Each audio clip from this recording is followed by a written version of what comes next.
So considering only the principal values of the inverse trigonometric functions, मतलब ये जो inverse trigonometric function दिए हैं, जैसे कॉस इनवर्स हो गया, साइन इनवर्स हो गया और टैन इनवर्स, इसके हमें प्रिंसिपल वैल्यूज को ही केवल कंसीडर करना है। प्रिंसिपल वैल्यूज मतलब कि जैसे ये √2/पाई है।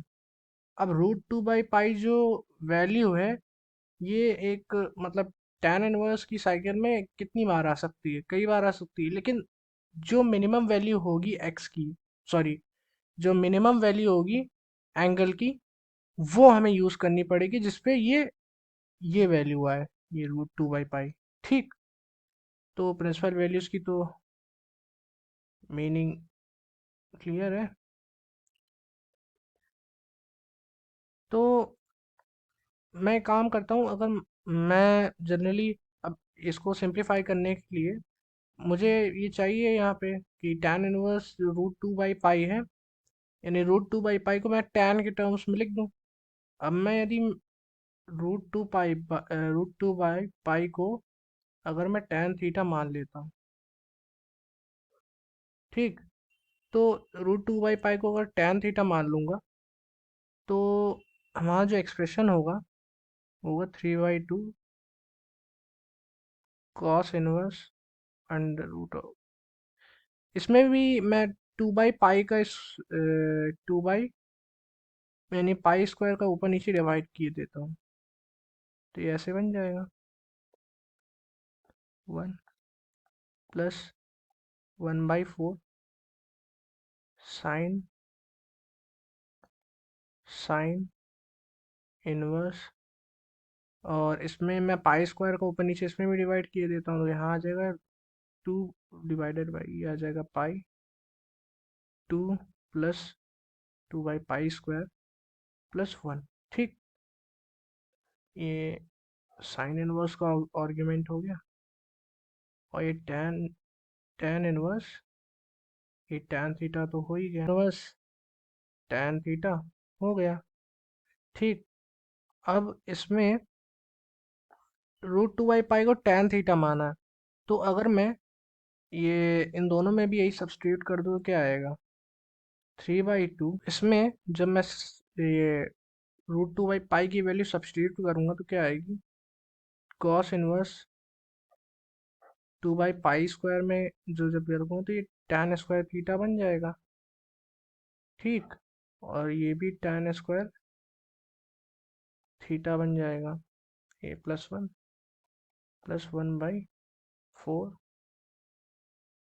साइन इनवर्स, ये हो जाएगा 2 times of tan theta upon tan square theta +1। ठीक, इसको टैन इनवर्स टैन थीटा तो टैन थीटा ही हो जाएगा, ठीक, सॉरी, थीटा ही हो जाएगा। देखिए, मैं एक चीज़ बता दूं, जैसे मैं टैन का ग्राफ अगर प्लॉट करूं, तो ये क्या होता है कि जैसे मैं ये बनाऊं ग्राफ, तो ये कुछ ऐसे होता है। ठीक, ये जो होता है, ये मतलब एसिम्पटोट्स कह सकते हैं कि टच करती है, तो ये मान लो ये पाई/2 है, मान लो क्या ये होता ही, सॉरी, पाई/2, और ये -पाई/2 x = पे। ठीक, तो अब इसमें कह रहा है √2/पाई, √2/पाई मतलब क्या है कि ये क्वांटिटी जो भी है ये <<1 है। अब <<1 का मतलब क्या है कि ये यहाँ मतलब tan π/4 पे 1 होता है, तो इसका मतलब कि थीटा की वैल्यू और कम होगी इससे, कि मतलब जीरो कह सकता हूँ मैं कि थीटा जो होगा वो 0 से π/4 होगा। ठीक, तो थीटा हमारा डिफाइन हो गया, थीटा अगर 0 से π/4 होगा, तो tan inverse tan inverse tan theta को सीधे हम थीटा लिख दें तो उसमें कोई दिक्कत तो है नहीं है। तो अब मैं यहाँ पे लिखूँ 3/2 cos inverse tan in square 1 + tan square theta हो जाएगा sec स्क्वायर थीटा, और sec स्क्वायर थीटा और वो sin square theta upon cos square theta, यानी कि अंडर रूट में यहाँ पे बचेगा केवल mod of sine square theta. ठीक, प्लस सॉरी, यहाँ पे साइन रूट हटने के बाद यहाँ पे स्क्वायर हट जाएगा। ठीक, तो यहाँ पे 1/4 हो जाएगा साइन इनवर्स, ये हो जाएगा sin 2 थीटा, ये थीटा। अब यहाँ पे जैसे थीटा 0 से π/4 है, तो 2 थीटा जो होगा, जो 2 थीटा होगा वो होगा 0 to π/2। ठीक, ये होगा। अब इसके यदि sin 2 थीटा की बात करूं, तो मतलब जो ये एंगल आएगा वो 0 से π/2 होगा, जो कि ऑब्वियस सी बात है कि साइन इनवर्स की रेंज, मतलब साइन इनवर्स की डोमेन में है 0 से π/2। तो अब जब 0 से 2 थीटा, मतलब 2 थीटा की जो वैल्यू है 0 से π/2 के बीच में है, तो साइन इनवर्स की रेंज में हमें कोई दिक्कत ही नहीं आएगी, क्योंकि साइन इनवर्स की जो रेंज होती है वो -π/2 से π/2 होती है। और यदि मैं यहाँ से साइन इनवर्स साइन हटा भी दूंगा तो यहाँ पे वैल्यू आएगी 0 से π/2, तो मतलब ये एक्सेप्टेबल है, वैलिड है। तो इसको मैं डायरेक्ट, मतलब ये थीटा हो गया और ये हो गया 1/4 इंटू 2 थीटा। ठीक, अब 3/2 कॉस इनवर्स साइन थीटा है। अब ऑब्वियसली बात, मॉड लगाने की ज़रूरत है नहीं, क्योंकि साइन थीटा की वैल्यू, मतलब जो 0 से π/4 के बीच साइन तो पॉजिटिव रहता ही है। तो अब यहाँ पे यदि मैं साइन थीटा को ले दूँ cos π/2 minus theta, again π/2 minus theta जो होगा वो आप यदि उसमें होगा π/2 माइनस थीटा जो होगा वो होगा 0, सॉरी, पाई बाई वो होगा π/4 से π/2। ठीक, अब π/4 से π/2 होगा तो इसमें भी हमें कोई दिक्कत नहीं होगी। यहाँ पे जैसे मैं इसको इसको अगर मैं लिख दूँ कॉस ऑफ